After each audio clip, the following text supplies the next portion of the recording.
Welcome students. हम लोग क्या स्टडी कर रहे थे? हम लोग स्टडी कर रहे थे प्रोकैरियोटिक डीएनए रेप्लिकेशन। ठीक है, हम लोग स्टडी कर रहे थे। तो इससे प्रीवियस लेक्चर में हम लोगों ने क्या देखा था? इससे प्रीवियस लेक्चर में हम लोगों ने देखा था कि जो डीएनए रेप्लिकेशन होता है प्रोकैरियोटिक सेल्स में, उसमें जो इनिशिएशन मैकेनिज्म होता है, और उस इनिशिएशन मैकेनिज्म में कैसे करके हम लोग बोलेंगे कि ओरिसी जो होता है, या हम लोग बोल सकते हैं ओरिसाइट जो होता है, वो कैसे करके अनवाइंड होता है प्रोकैरियोटिक डीएनए में। ये हम लोगों ने देखा था इससे प्रीवियस लेक्चर में। और ये भी हम लोगों ने देखा था कि जो डीएनए रेप्लिकेशन को कराने के लिए हम लोग बोलते हैं प्रोकैरियोटिक सेल्स में एक इनिशिएटर प्रोटीन होता है। वो इनिशिएटर प्रोटीन के बारे में भी हम लोगों ने देखा था, जिसको हम लोगों ने क्या बोला था? डीएनए ए बोला था। उसके साथ साथ हम लोगों ने ये भी देखा था कि जो ओरिसी होता है उसका स्ट्रक्चर क्या होता है, वो भी हम लोगों ने देखा था प्रीवियस लेक्चर में। आज हम लोग देखेंगे इनिशिएशन मैकेनिज्म में क्या बोलते हैं, कैसे करके अनवाइंड होता है ओरिसी। ये हम लोग डिटेल्ड स्टडी करेंगे आज, ठीक है। लेकिन और आज हम लोग ये भी देखेंगे कि जो ओरिसी का जो स्ट्रक्चर होता है उसको भी डिटेल में आज हम लोग देखेंगे। ओरिसी को रिकॉग्नाइज करने वाला जो इनिशिएटर प्रोटीन होता है प्रोकैरियोटिक डीएनए रेप्लिकेशन में, वो भी आज हम लोग उसका स्ट्रक्चर भी हम लोग डिटेल देखेंगे। और कैसे करके डीएनए अनवाइंड होता है ओरिसाइट से, ये भी अभी हम लोग देखेंगे डिटेल में, ठीक है। तो हम लोग स्टार्ट करते हैं क्या चीज? Initiation mechanism of DNA replication in prokaryotes, जिसमें हम लोग आज देखेंगे क्या चीज, क्या देखेंगे, कैसे करके अनवाइंडिंग होगा ओरिसाइट से, ठीक है। तो देखो हम लोग क्या जानते हैं, हम लोग ये जानते हैं, हम लोग ये जानते हैं कि प्रोकैरियोटिक सेल्स में हम लोग बोलेंगे, अगर एक बैक्टीरिया को देखेंगे तो बैक्टीरिया क्या होता है? प्रोकैरियोटिक सेल होता है, ठीक है। उस बैक्टीरिया में क्या होगा? हम लोग बोलेंगे क्या होगा? सर्कुलर डीएनए होगा, ऐसे करके, ठीक है। ये सर्कुलर डीएनए में हम लोग बोलेंगे डबल स्ट्रैंडेड सर्कुलर डीएनए होता है। इसको मैं ऐसे लिख दे रहा हूँ, डबल स्ट्रैंडेड क्या चीज? Circular DNA present in prokaryotes. तो अब ये जो सर्कुलर डीएनए जो होता है प्रोकैरियोटिक सेल्स के केस में, उसमें हम लोग बोलेंगे केवल एक क्या होता है? ओरिसाइट होता है, या ओरिजिन ऑफ रेप्लिकेशन होता है, जहां से हम लोग बोलेंगे रेप्लिकेशन स्टार्ट होता है। उस ओरिजिन ऑफ रेप्लिकेशन को हम लोग क्या बोलते हैं? ओरिसी बोलते हैं, ठीक है। या इसको हम लोग क्या बोलेंगे? ओरिसाइट बोलेंगे, ठीक है। तो ये जो ओरिसाइट होता है, ये इस ओरिसाइट को अगर मैं यहाँ पर मैग्नीफाई करके दिखाऊंगा, देखो ध्यान से, यहाँ पर अगर इसको मैग्नीफाई करके दिखाऊंगा तो ऐसे दिखेगा ये ओरिसाइट या ओरिसी, ठीक है। तो ये ओरिसी जो है, ये क्या चीज हम लोग बोलेंगे? ओरिसी। यहाँ से यहाँ तक क्या चीज है? ओरिसी। इस तरफ क्या होगा? सर्कुलर डीएनए होगा, ऐसे करके, ठीक है, ये वाला। तो ये जो ओरिसी होता है, याद रखना है, ये ओरिसी हम लोग बोलेंगे 245 बेस पेयर लॉन्ग होता है। क्या होता है? 245 बेस पेयर लॉन्ग होता है। किसी किसी बुक में क्या लिखता है? 245 से 250 बेस पेयर लॉन्ग होता है, ठीक है, दोनों सेम है।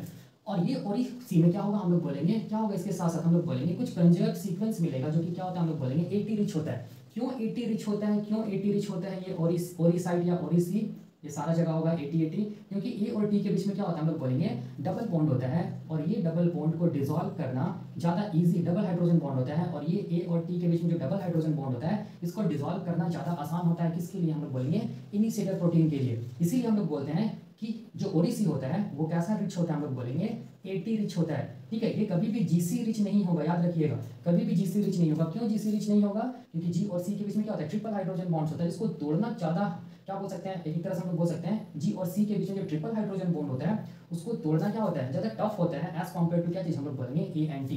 इसीलिए जी एंड सी हम लोग बोलेंगे कभी भी ओरिसाइट पे नहीं मिलेगा, चाहे वो प्रोकैरियोटिक डीएनए रेप्लिकेशन रहे, चाहे वो क्या चीज़ हम लोग बोलेंगे यूकैरियोटिक डीएनए रेप्लिकेशन रहे। याद रखिएगा, ओरिजिन ऑफ रेप्लिकेशन या ओरिसाइट हमेशा क्या होगा? 80 रिच ही होगा, क्योंकि ए और टी के बीच में क्या होता है? डबल हाइड्रोजन बॉन्ड होता है, और ये डबल हाइड्रोजन बॉन्ड्स को इनिशिएटर प्रोटीन क्या कर सकता है? आसानी से डिसॉल्व कर सकता है, ऐसे करके, ठीक है। ताकि यहाँ पर क्या हो सके? ये ओरिसी से क्या हो सके? डीएनए खुल सके, ऐसे करके खुल सके, ऐसे करके डीएनए क्या हो सके? ओपन हो सके, ठीक है। इसीलिए क्या होता है? 80 रिच होता है। तो ये था बेसिक कॉन्सेप्ट। अब देखिए यहाँ पर मैं ये भी बताना चाहता हूँ, ये जो ओरिसी है, ठीक है, इस ओरिसी को रिकॉग्नाइज करने के लिए, ये ओरिसी जो है इसको रिकॉग्नाइज करने के लिए प्रोकैरियोटिक सेल्स के केस में याद रखना है क्या होता है? इनिशिएटर प्रोटीन प्रेजेंट होता है। याद रखिएगा, इनिशिएटर प्रोटीन प्रेजेंट होता है, और उस इनिशिएटर प्रोटीन को मैं आईपी लिख रहा हूँ ऐसे करके, आईपी मतलब इनिशिएटर प्रोटीन। और ये इनिशिएटर प्रोटीन क्या को हम लोग दूसरे नाम से भी जानते हैं, इसको हम लोग क्या बोलते हैं? डीएनए ए बोलते हैं। क्या बोलते हैं? डीएनए ए बोलते हैं। ये डीएनए ए या इनिशिएटर प्रोटीन का पहला काम क्या चीज है कि ये ओरिसी को क्या करेगा? रिकॉग्नाइज करेगा। दूसरा काम क्या चीज है? रिकॉग्नाइज करने के बाद ये इनिशिएटर प्रोटीन किससे बाइंड कर जाएगा? ओरिसी से बाइंड कर जाएगा। बाइंड करने के बाद तीसरा काम क्या करेगा? ए और टी के बीच में जो डबल हाइड्रोजन बॉन्ड है उसको क्या कर देगा? डिसॉल्व कर देगा। डिसॉल्व करेगा तो क्या होगा? हम लोग बोलेंगे डीएनए क्या हो जाएगा? स्लाइटली अनवाइंड हो जाएगा, मतलब ओरिसाइट पे क्या होगा? डीएनए हल्का सा खुल जाएगा। तो ये कौन करा रहा है? हम लोग बोलेंगे ये कौन करा रहा है? डीएनए ए करा रहा है या इनिशिएटर प्रोटीन करा रहा है। इसी को हम लोग क्या बोलते हैं? इसी को हम लोग बोलते हैं अनवाइंडिंग अकर एट ओरिसी।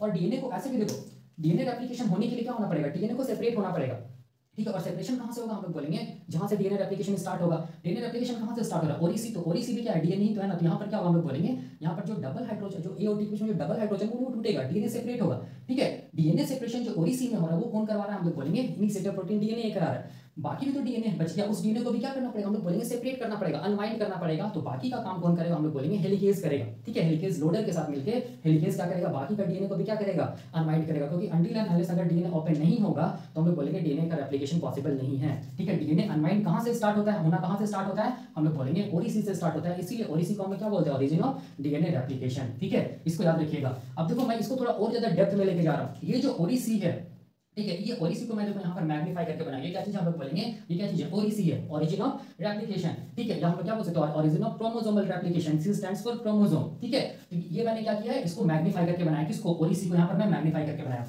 मैं इसको मिटा दे रहा हूँ, ये वाला पोर्शन को मैं मिटा दे रहा हूँ। ठीक है, ये पोर्शन को मैं मिटा दे रहा हूँ।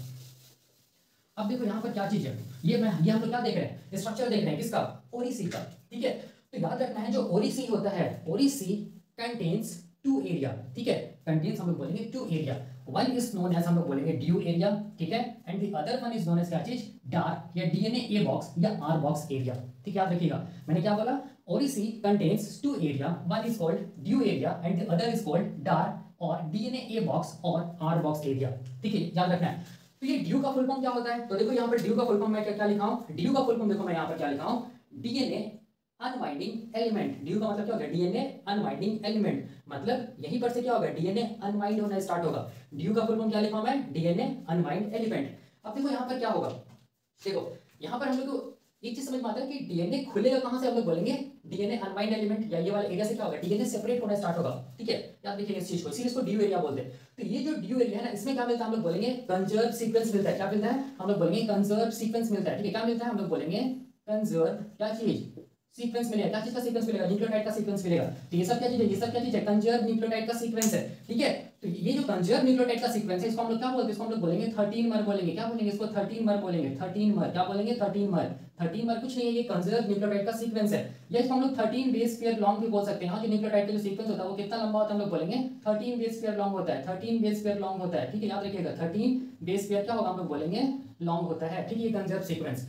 और यहाँ पर 13 जो मर है वो कितना टाइम्स रिपीट हुआ, हम लोग बोलेंगे 1 2 3 3 टाइम्स। याद रखिएगा 13 मर रिपीट्स होता है कहाँ, हम लोग बोलेंगे ड्यू एरिया में। ठीक है, और ये जो 13 मर जो कंजर्व सीक्वेंस है, इसमें क्या चीज का सीक्वेंस मिलेगा, याद रखना है इसमें क्या चीज का सीक्वेंस मिलेगा, ए टी ऐसे करके, ए टी टी ए ऐसे करके, ए टी रिच होगा, ए टी ऐसे करके।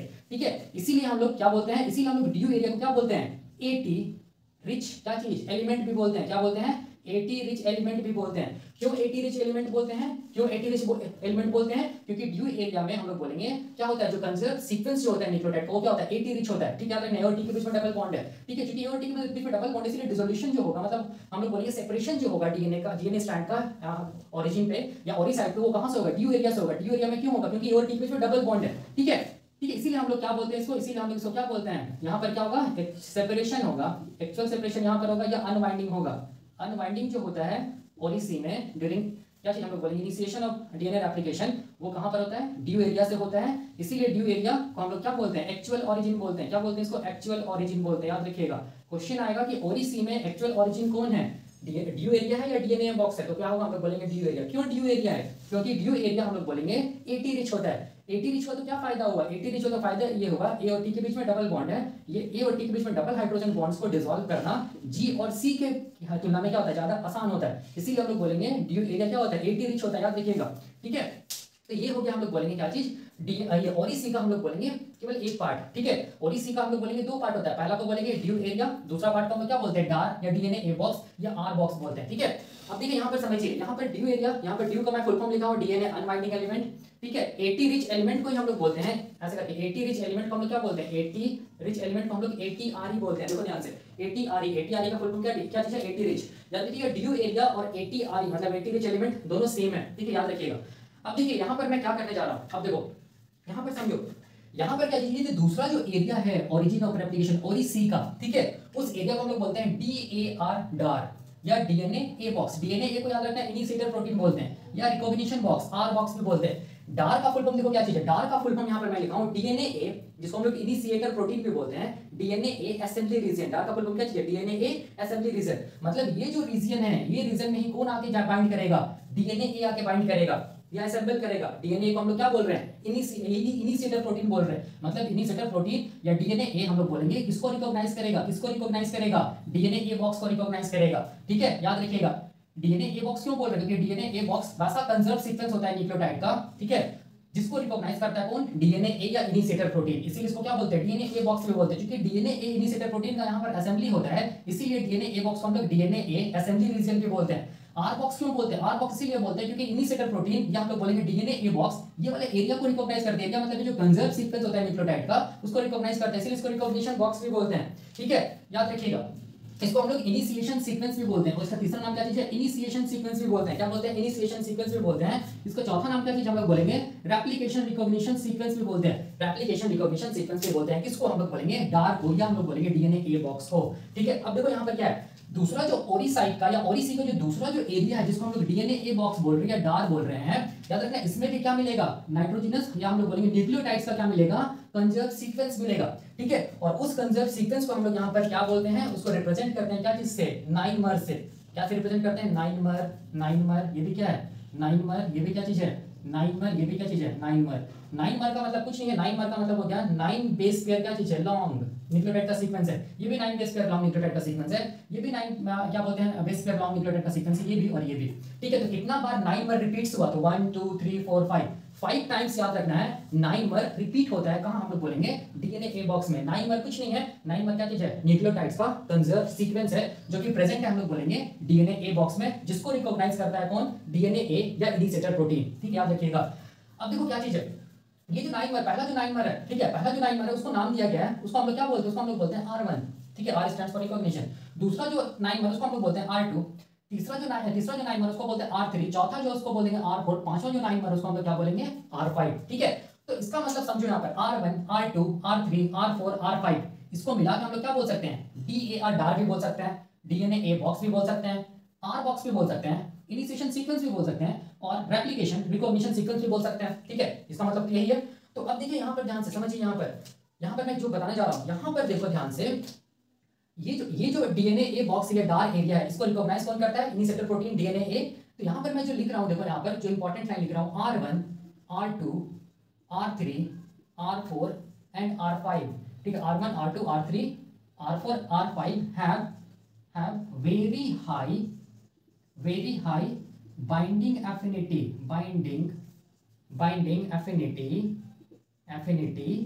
for DNA और इसको हम लोग क्या बोलेंगे? इनिशिएटर प्रोटीन, डीएनए ए और इनिशिएटर प्रोटीन, याद रखिएगा। यहाँ पर मैं क्या बोल रहा हूँ? मैं बोल रहा हूँ R1 R2 R3 R4 R5 के पास बहुत ज्यादा बाइंडिंग एफिनिटी होता है, किसके प्रति? हम लोग बोलेंगे डीएनए ए इनिशिएटर प्रोटीन के प्रति। एक एक्सेप्शन क्या चीज है, देखो ध्यान से, यहाँ पर देखो, मैं यहाँ पर R1 R2 R3 R4 R5 have very high binding affinity for क्या चीज?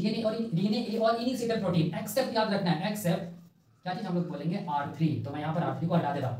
इसका मतलब R1 R2 R4 R5 जो है, ये R1 R2 R4 and R5 उसके पास बहुत ज्यादा बाइंडिंग एफिनिटी होता है, किसके लिए? डीएनए ए के लिए या इनिशिएटर प्रोटीन के लिए, एक्सेप्ट R3 के पास डीएनए ए के प्रति जो बाइंडिंग एफिनिटी होता है वो बहुत वीक होता है, बहुत कम होता है। इसको याद रखिएगा, ये से नेट में क्वेश्चन पूछता है, ठीक है।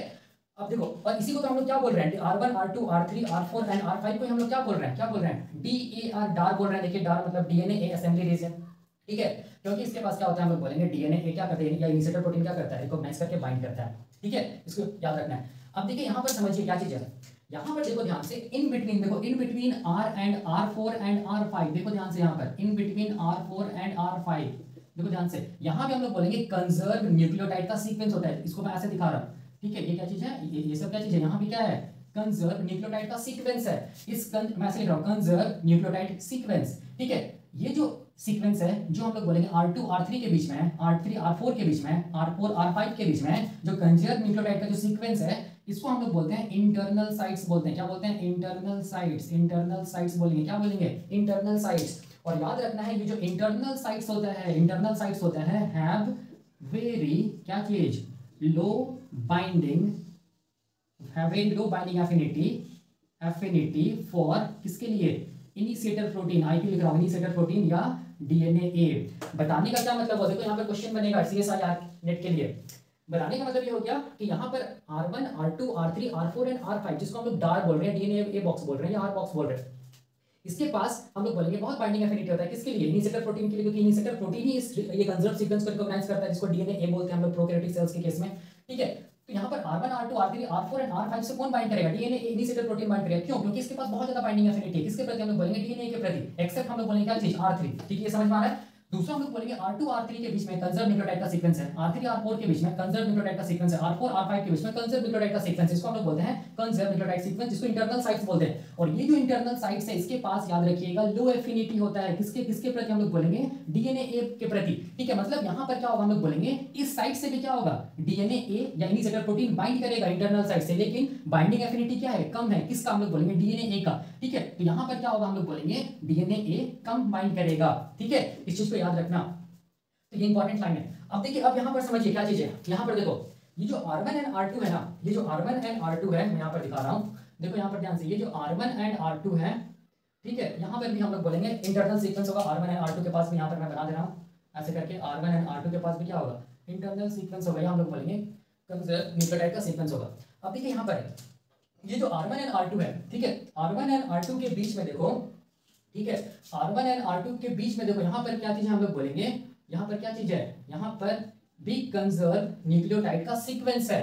ठीक है, और इस सीक्वेंस को या इस साइट को हम लोग क्या बोलते हैं? इस साइट को हम लोग बोलते हैं इंटीग्रेशन होस्ट फैक्टर। क्या बोलते हैं? मैं यहाँ पर लिख रहा हूँ इंटीग्रेशन, ये बहुत इंपॉर्टेंट है, होस्ट फैक्टर बोलते हैं, इंटीग्रेशन होस्ट फैक्टर बोलते हैं। याद रखना, ये बहुत इंपॉर्टेंट है। जो प्रेजेंट होता है R1 एंड R2 के बीच में क्या है? जो साइट है उसको हम लोग क्या बोलते हैं? या जो कंजर्व न्यूक्लियोटाइड का सीक्वेंस है उसको हम लोग बोलते हैं इंटीग्रेशन होस्ट फैक्टर साइट। क्या बोलते हैं इसको? Integration host factor site. यहाँ पर कौन बाइंड करता है? यहाँ पर एक फैक्टर बाइंड करता है, इसको हम लोग बोलेंगे इंटीग्रेशन होस्ट फैक्टर। और यही इंटीग्रेशन होस्ट फैक्टर मैं यहाँ पर लिख रहा हूँ, यही क्या कराता है? हम लोग बोलेंगे टोपोलॉजिकल चेंज कराता है डीएनए में। It is responsible for topological change या स्ट्रक्चरल चेंज, स्ट्रक्चरल चेंज।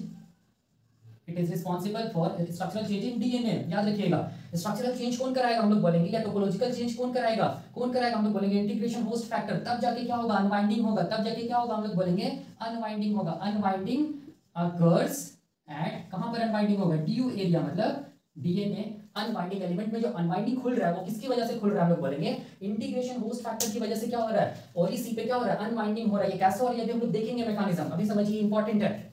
इसके बाद देखो, इसके बाद क्या होता है? इसके बाद देखो ध्यान से, in between due area and Dar area there present another conserve sequence. देखो, देयर प्रेजेंट अनदर क्या चीज? Conserve sequence. इस कंजर्व सीक्वेंस को हम लोग बोलते हैं ट्रायोज। क्या बोलेंगे? इसको हम लोग बोलेंगे ट्रायोज। ये भी न्यूक्लियोटाइड का सीक्वेंस है। और यहाँ पर क्या चीज, ये जो ट्रायोज होता है, ये क्वेश्चन पूछेगा, ये क्या चीज में रिच होता है? हम लोग बोलेंगे ये GATC सीक्वेंस में रिच होगा, या हम लोग बोलेंगे GAT सीक्वेंस रिच होगा। इस चीज को याद रखना है, ठीक है। और ये क्या चीज में हेल्प कराएगा? हम लोग बोलेंगे ये हेल्प कराएगा रेगुलेशन में, हेल्प कराएगा रेगुलेशन ऑफ क्या चीज? डीएनए रेप्लिकेशन में हेल्प कराएगा। ये हम लोग पढ़ेंगे, ठीक है। रेगुलेशन ऑफ डीएनए रेप्लिकेशन में हेल्प कराएगा कौन? ट्रायोज। जो कि कैसा रिच होता है? हम लोग बोलेंगे GATC रिच होता है या GAT रिच होता है। याद रखना है, ये क्या करेगा? हम लोग बोलेंगे इसमें मिथाइलेशन होता है, एडेनिन में मिथाइलेशन होता है। मिथाइलेशन की वजह से हम लोग क्या बोलेंगे? हम लोग बोलेंगे रेगुलेशन होता है किसका? डीएनए रेप्लिकेशन की। हम लोगों को पढ़ना है, ठीक है। तो ये क्या चीज हो गया? हम लोग बोलेंगे ये क्या चीज हो गया? ये क्या चीज हो गया? हम लोग बोलेंगे स्ट्रक्चर हो गया। किसका स्ट्रक्चर हो गया? हम लोग बोलेंगे ओरिसी का स्ट्रक्चर हो गया, ठीक है। इसको याद रखिएगा, ये इंपॉर्टेंट है। अब देखिए, अब क्या चीज है, क्योंकि अभी जब मैं बताऊंगा मैकेनिज्म कैसे करके ओपन हो रहा है, तो मैं इस स्ट्रक्चर को बनाऊंगा, उससे ही मैं बताऊंगा, ठीक है। अब देखिए, अब क्या चीज है, अब क्वेश्चन आता है, ये तो चीज समझ में आ गया, ठीक है, कि ये ओरिसी का स्ट्रक्चर समझ में आ गया, और ये भी समझ में आ गया कि ओरिसी के स्ट्रक्चर का कंक्लूजन क्या चीज है, कि उसमें हम लोग बोलेंगे जो ड्यू एरिया है वहां पर क्या होगा? डीएनए अनबाइंड होना स्टार्ट होगा, ठीक है। और डार एरिया डीएनए ए बॉक्स पे कौन बाइंड करेगा? हम लोग बोलेंगे इनिशिएटर प्रोटीन बाइंड करेगा, जिसको डीएनए ए बोलते हैं। यही डीएनए ए क्या करेगा? हम लोग बोलेंगे क्या करेगा? क्या करेगा? अनवाइंड कराएगा, ठीक है। ये बोल सकते हैं इनिशिएटर प्रोटीन क्या करेगा? हम लोग बोलेंगे अनवाइंड कराएगा, लेकिन एक्चुअल अनवाइंडिंग कौन कराता है? हम लोग बोलेंगे इंटीग्रेशन होस्ट फैक्टर। मतलब डीएनए ए जो इनिशिएटर प्रोटीन है वो कुछ ऐसा करेगा कि हम लोग बोलेंगे इंटीग्रेशन होस्ट फैक्टर एक्टिव होगा, तब जब इंटीग्रेशन होस्ट फैक्टर क्या करेगा इसमें, मतलब डीएनए में टोपोलॉजिकल स्ट्रक्चरल चेंजेस लाएगा, तब जब हम लोग बोलेंगे यहाँ पर क्या होगा? अनवाइंडिंग होगा, ठीक है। इसको याद रखिएगा, एक्चुअल में ये भी अनवाइंडिंग कराता है इंटीग्रेशन होस्ट फैक्टर, और इनिशिएटर प्रोटीन भी अनवाइंडिंग कराता है, ठीक है। दोनों मिलकर कराते हैं, हम लोग देखेंगे, पढ़ेंगे अभी आगे हम लोग। अब देखिए, ये तो था स्ट्रक्चर किसका? हम लोग बोलेंगे ओरिसी का। यहाँ पर आप लोग लिख लीजिएगा स्ट्रक्चर ऑफ क्या चीज? ओरिसी। अब देखिए, ये जो स्ट्रक्चर बनाया हूं, ये क्या चीज का? ये बनाया हुआ स्ट्रक्चर हम लोग बोलेंगे इनिशिएटर प्रोटीन का। यहां मैं लिखा हूं स्ट्रक्चर ऑफ इनिशिएटर प्रोटीन या डीएनए ए। अब देखिए यहाँ पर क्या चीज है, यहाँ बहुत इंपॉर्टेंट है। ये जो इनिशिएटर प्रोटीन डीएनए ए होता है, याद रखना है structurally it is made up of या कंटेन्स 4 डोमेन। पहले मैं ये बताना चाहता हूं कि ये जो इनिशिएटर प्रोटीन या डीएनए ए है, ये क्या चीज है। याद रखिएगा, जब भी कभी डीएनए ए टर्म आएगा या इनिशिएटर प्रोटीन टर्म आएगा, याद रखना है वो हमेशा प्रोकैरियोटिक डीएनए रेप्लिकेशन में इनिशिएशन कराएगा। इसीलिए हम लोग इसको क्या बोलते हैं, इनिशिएटर प्रोटीन। क्योंकि डीएनए में ये करा रहा है, डीएनए को अनवाइंड करा रहा है, और सबसे फर्स्ट जो क्या बोलते हैं, जो अल्फाबेट होता है एबीसीडी में, वो क्या चीज है, ए है। इसीलिए इसको हम लोग क्या बोलते हैं, डीएनए ए या इनिशिएटर प्रोटीन। तो ये इनिशिएटर प्रोटीन का काम क्या चीज है, ये इनिशिएटर प्रोटीन का काम क्या चीज है, ओरिसी में जो डार्क एरिया है डीएनए ए बॉक्स को रिकॉग्नाइज करना, रिकॉग्नाइज करने के बाद ड्यू एरिया को क्या कर देना, अनवाइंड कर देना। यही हम लोग बोलेंगे डीएनए ए या इनिशिएटर प्रोटीन का फंक्शन है। कैसे करेगा वो हम लोग डिटेल डेप्थ में देखेंगे। पहले उससे पहले हम लोग को स्ट्रक्चर समझना होगा किसका, ओरिसी का, जो हम लोग समझ लिए। और दूसरा क्या चीज हम लोग बोलेंगे, इनिशिएटर प्रोटीन या डीएनए ए का, जो भी हम लोग समझेंगे। तो देखो यहाँ पर जो इनिशिएटर प्रोटीन है, इसका हम लोग बोलेंगे 2 काम है। पहला काम क्या चीज है, ये ओरिसी को रिकॉग्नाइज करेगा या डीएनए ए बॉक्स को रिकॉग्नाइज करेगा या डार्क को रिकॉग्नाइज करेगा। दूसरा क्या चीज, अनवाइंड करेगा। कहां, हम लोग बोलेंगे ड्यू एरिया पे, ओरिसी का ड्यू एरिया पे। बस इसका यही काम है। तो उसको करने के लिए इसका स्ट्रक्चर जानना पड़ेगा। इसका स्ट्रक्चर क्या बोलता है, इसका स्ट्रक्चर ये बोलता है कि इनिशिएटर प्रोटीन कंटेन्स, हम लोग बोलेंगे या हम लोग बोलेंगे कंपोज्ड ऑफ कितना, 4 डोमेन्स। ठीक है, इट कंटेन्स 4 डोमेन या it is made up of क्या चीज, हम लोग बोलेंगे 4 डोमेन। इसको ये वाला जो डोमेन देख रहे हो, ये वाला पार्ट, इसको हम लोग बोलते हैं डोमेन 1। ठीक है, इसको हम लोग क्या बोलेंगे, इसको हम लोग बोलेंगे ओलिगोमराइजेशन डोमेन। याद रखना है, इसको हम लोग बोलेंगे ओलिगोमराइजेशन डोमेन। क्यों बोल रहे हैं पता चलेगा। उसके बाद ये वाला देखो, ये जो डोमेन है, ये जो पार्ट है, ये वाला पार्ट, ये वाला पार्ट को हम लोग बोलते हैं डोमेन 2। क्या बोलेंगे इसको, डोमेन 2। या इसको हम लोग क्या बोलते हैं, फ्लेक्सिबल लिंकर डोमेन। क्या बोलेंगे इसको, फ्लेक्सिबल लिंकर डोमेन बोलेंगे। याद रखना है। तीसरा जो डोमेन है ये वाला, ये इसको हम लोग बोलेंगे क्या चीज, हम लोग बोलेंगे डोमेन 3 बोलेंगे। क्या बोलेंगे, डोमेन 3। और इस डोमेन को हम लोग क्या बोलते हैं, एटीपीएस डोमेन बोलते हैं या एए डोमेन भी बोलते हैं। एए डोमेन का फुल फॉर्म क्या है, ATP associated with cellular activity. ठीक है, याद रखना है। और ये जो डोमेन है, इसके पास क्या चीज है, बाइंडिंग साइट है। क्या चीज के लिए बाइंडिंग साइट, हम लोग बोलेंगे एटीपी बाइंडिंग साइट। ये हम लोग देखेंगे। ठीक है, और चौथा जो डोमेन है, देखो ध्यान से, इस चौथा डोमेन को हम लोग बोलते हैं डोमेन 4। क्या बोलेंगे इसको, डोमेन 4। ठीक है, और यही डोमेन हम लोग बोलेंगे मेन डोमेन होता है, जो किसको रिकॉग्नाइज करता है, किसको रिकॉग्नाइज करता है, किसको रिकॉग्नाइज करता है, डीएनए ए बॉक्स को या डार्क एरिया को या R1 R2 R4 and R5 को रिकॉग्नाइज करता है। कौन, इनिशिएटर प्रोटीन का डोमेन 4। इसीलिए मैंने यहाँ पर क्या लिखा है, इसीलिए मैंने यहाँ पर लिखा है क्या चीज, इट रिकॉग्नाइजेस डार्क और DNA A box except R3। ठीक है, याद रखना इस चीज को। अब देखिए, थोड़ा सा मैं बेसिक बताता हूं कि क्या फंक्शन है, उसके बाद हम लोग कोरिलेट करेंगे। इसका मेनली 2 फंक्शन है। पहला, इनिशिएटर प्रोटीन का काम क्या चीज है, रिकॉग्नाइज करना किसको, ओरिसी में। ओरिसी में किसको, डार्क एरिया या डीएनए बॉक्स। दूसरा काम क्या चीज है, अनवाइंड कराना। कहां पर, ड्यू एरिया पे। ठीक है, अनवाइंड कराना किसका काम, हम लोग बोलेंगे डीएनए इनिशिएटर प्रोटीन का काम है, ताकि क्या हो सके, रेप्लिकेशन स्टार्ट हो सके। इसके साथ साथ हम लोग बोलेंगे इंटीग्रेशन होस्ट फैक्टर का भी काम क्या चीज है, अनवाइंड कराना। कहां पर, हम लोग बोलेंगे ड्यू एरिया पे। कैसे वो हम लोग देखेंगे। अब देखिए, यहाँ पर थोड़ा समझिए, ये जो डोमेन बने, इसको हम लोग ओलिगोमराइजेशन डोमेन बोलते हैं। क्यों बोलते हैं, क्योंकि यहाँ पर क्या हम लोग बोलेंगे, यहाँ पर से ओलिगोमराइजेशन होती है, हम लोग पढ़ेंगे। ठीक है, अभी बस इतना जानिए, ये जो डोमेन है, ये जो डोमेन है, इसके पास देखो ध्यान से, इसके पास ये एक बाइंडिंग साइट है, देखो ध्यान से। ठीक है, ये जो बाइंडिंग साइट है, इसको हम लोग बोलते हैं, इसको हम लोग बोलते हैं डिया ए प्रोटीन बाइंडिंग साइट। क्या बोलते हैं इसको, डिया ए प्रोटीन बाइंडिंग साइट बोलते हैं। याद रखना है, डिया ए प्रोटीन बाइंडिंग साइट। तो आपके दिमाग में क्वेश्चन आ गया, डिया ए प्रोटीन क्या चीज है, तो ये हेल्पर प्रोटीन है। याद रखना है, ये हेल्पर प्रोटीन या एसेसरी प्रोटीन है, या एसेसरी प्रोटीन है। इस चीज को याद रखना। अभी हम लोग मैकेनिज्म देखेंगे तो सब आएगा, हेल्पर प्रोटीन्स है। ठीक है, सारा का सारा कोरिलेट कर दूंगा अभी। ठीक है, अब देखिए, डोमेन 1 में याद रखना है बाइंडिंग साइट होता है। ठीक है, उस बाइंडिंग साइट को हम लोग क्या बोलेंगे, डिया ए प्रोटीन बाइंडिंग साइट। और इस डिया ए प्रोटीन बाइंडिंग साइट में देखो ध्यान से, देखो ध्यान से, इसमें हम लोग बोलेंगे, ये क्या चीज है, ये प्रोटीन ही तो है ना। तो इसमें हम लोग बोलेंगे 46 पोजीशन पे, 46 पोजीशन पे क्या होगा, हम लोग बोलेंगे यहाँ पर क्या होगा, एक स्पेसिफिक एमिनो एसिड होगा, स्पेसिफिक एमिनो एसिड होगा, जिसको हम लोग बोलते हैं फिनाइल, क्या चीज को बोलेंगे, फिनाइल एलानिन बोलेंगे। क्या बोलेंगे, फिनाइल एलानिन। ठीक है, फिनाइल एलानिन 46 बोलेंगे। याद रखना है, ये फिनाइल एलानिन बहुत इंपॉर्टेंट है। क्या काम है बताएंगे।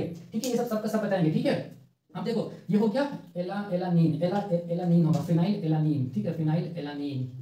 ठीक है, ये एमिनो एसिड है, 46 पोजीशन पे होता है। किसका, डोमेन 1 में क्या चाहिए, ओलिगोमराइजेशन डोमेन ऑफ क्या चीज हम लोग बोलेंगे, इनिशिएटर प्रोटीन। ठीक है, तो डोमेन 1 में क्या चीज हम लोगों ने देखा, डोमेन 1 में क्या चीज, बाइंडिंग साइट है, DI binding protein binding site. और ये बाइंडिंग साइट में 46 पोजीशन पे क्या स्पेसिफिक एमिनो एसिड, इसको बोलते हैं फिनाइल एलानिन। के क्या काम करते हैं हम लोग पढ़ेंगे।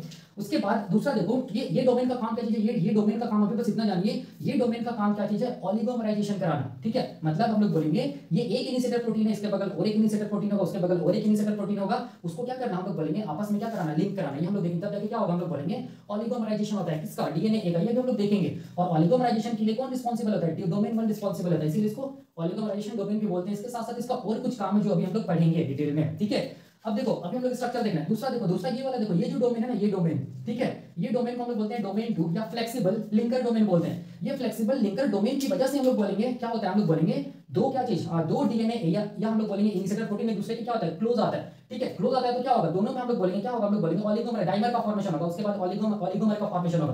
तो ये फ्लेक्सिबल लिंकर क्या कराता है, हम लोग बोलेंगे डोमेन 1 को, मतलब एक इनिशिएटर प्रोटीन का डोमेन 1 को दूसरा इनिशिएटर प्रोटीन का डोमेन 1 के क्या लाता है, क्लोज लाता है। ठीक है, कैसे करके क्लोज लाएगा, तो हम लोग बोलेंगे लिंकेज इफेक्ट के थ्रू लाएगा। किसके थ्रू लाएगा, लिंकेज इफेक्ट के थ्रू लाएगा। ठीक है, ये सब का सब हम लोग देखेंगे। ठीक है, याद रखिएगा।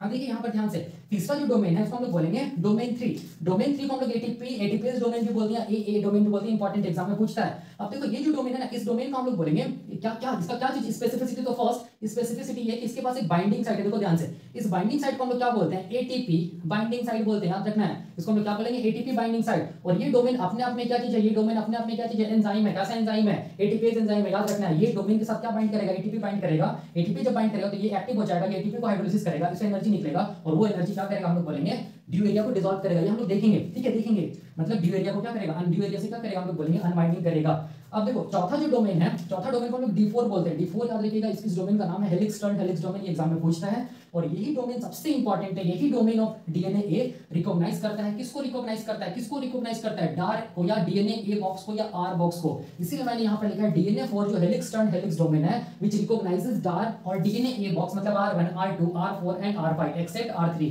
इसको याद रखिए, कैसे रिकॉग्नाइज करता है, कैसे रिकॉग्नाइज करता है, तो हम लोग बोलेंगे, देखो ध्यान से, कैसे रिकॉग्नाइज करता है। तो ये जो डोमेन 4 है, डोमेन 4 के पास हम लोग बोलेंगे क्या चीज प्रेजेंट है, एक स्पेसिफिक एमिनो एसिड प्रेजेंट है। देखो ध्यान से, ये स्पेसिफिक एमिनो एसिड है। ये स्पेसिफिक एमिनो एसिड को हम लोग क्या बोलते हैं, ये स्पेसिफिक एमिनो एसिड को बोलते हैं हम लोग आर्जिनिन बोलते हैं। क्या बोलते हैं इसको, आर्जिनिन बोलते हैं। यही आर्जिनिन की वजह से याद रखना है, इनिशिएटर प्रोटीन का डोमेन 4 किसको रिकॉग्नाइज करता है, किसको रिकॉग्नाइज करता है, डीएनए ए बॉक्स को रिकॉग्नाइज करता है। तब जाके इनिशिएटर प्रोटीन यहां पर क्या हो सकता है, हम लोग बोलेंगे बाइंड हो सकता है। बाइंड होने के बाद क्या होता है, ये वाला जो डोमेन है उसमें एटीपीएस एक्टिविटी ऑन हो जाता है, एटीपी का हाइड्रोलिसिस करता है, और यहां पर क्या होगा, हम लोग बोलेंगे उससे जो एनर्जी निकलेगा वो क्या करेगा, ड्यू एरिया में क्या करेगा, हम लोग बोलेंगे अनवाइंडिंग स्टार्ट कर देगा। ठीक है, तो ये स्ट्रक्चर है किसका, हम लोग बोलेंगे डीएनए ए का। ठीक है, और ये कैसे करके काम करता है, ये सब अभी हम लोग डिटेल स्टडी करेंगे। ठीक है, तो यहां तक हम लोग क्या देखें, यहां तक हम लोग देखें स्ट्रक्चर ऑफ क्या चीज, ओरिसी, और स्ट्रक्चर ऑफ क्या चीज, इनिशिएटर प्रोटीन। नेक्स्ट लेक्चर में हम लोग क्या देखेंगे, नेक्स्ट लेक्चर में हम लोग ये देखेंगे कि कैसे करके ये इनिशिएटर प्रोटीन किस पे बाइंड करेगा, हम लोग बोलेंगे किस पे बाइंड करेगा, डीएनए ए बॉक्स पे बाइंड करेगा। और बाइंड करने के बाद कैसे करके यहां पर क्या करेगा, हम लोग बोलेंगे ड्यू एरिया पे क्या करेगा, अनवाइंड कराएगा। ठीक है, ये जो मैकेनिज्म है जिसको हम लोग बोलते हैं मैकेनिज्म ऑफ अनवाइंडिंग। ठीक है, मैकेनिज्म ऑफ अनवाइंडिंग एट क्या चीज, ओरिसी। ओरिसी में कैसे करके अनवाइंडिंग हो रहा है, ये हम लोग डिटेल देखेंगे अगले लेक्चर में। अभी के लिए हम लोग बस इतने ही रखते हैं। अभी हम लोग स्ट्रक्चर देखें, नेक्स्ट लेक्चर में इस स्ट्रक्चर को एक दूसरे के साथ कोरिलेट करेंगे और ये देखेंगे कि कैसे करके अनवाइंडिंग होता है ओरिसी पे। ठीक है, और एप्लीकेशन कैसे करके स्टार्ट होता है, ये हम लोग देखेंगे अगले लेक्चर में। अभी के लिए हम लोग यहीं पे रखते हैं। Thank you.